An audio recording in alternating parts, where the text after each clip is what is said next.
안녕하십니까. 조국혁신당 대표 조국입니다. 저는 오늘 현행 공직선거법의 문제점을 지적하려 합니다. 현행 선거법은 비례대표 후보만 출마한 정당의 선거운동을 지나치게 제약합니다. 헌법에 위배되지 않은지 헌법재판소의 판단을 구해보고자 합니다. 조국혁신당은 지난달 3일 창당한 신생정당입니다.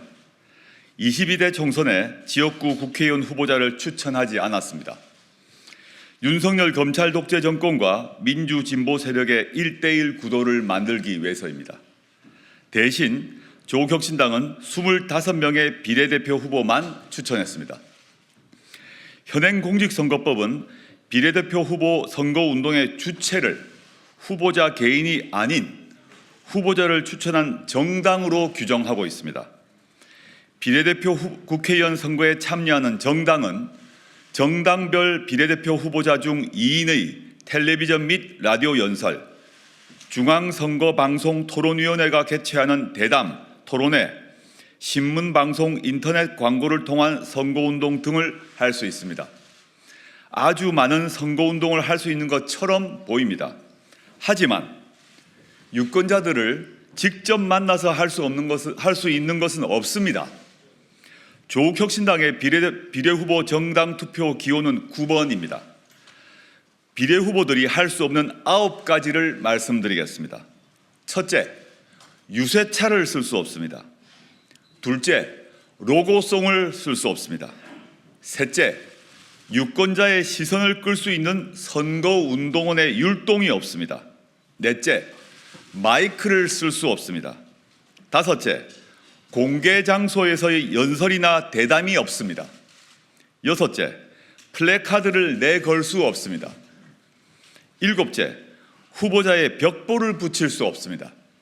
여덟째, 후보자는 선거운동 기구를 둘 수 없습니다. 아홉째, 후보자는 선거 사무 관계자를 선임할 수 없습니다. 지역구 국회의원 후보들이 마음껏 하는 선거운동을 비례 후보만 내세운 정당들은 못합니다. 지켜볼 수밖에 없습니다.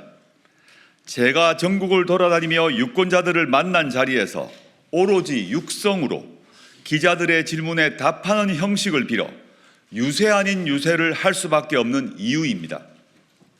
헌법재판소는 과거 이와 같은 비례대표제 선거운동 방법에 관해 몇 차례 합헌 결정을 한 바 있습니다. 그러나 2020년 제21대 국회의원 선거 때부터 비례대표 국회의원 선거가 병립형에서 연동형 비례대표제로 변경되었습니다. 지역구 국회의원 제도에 부수되어 있던 비례대표 국회의원 제도가 독자성을 갖추게 되었습니다.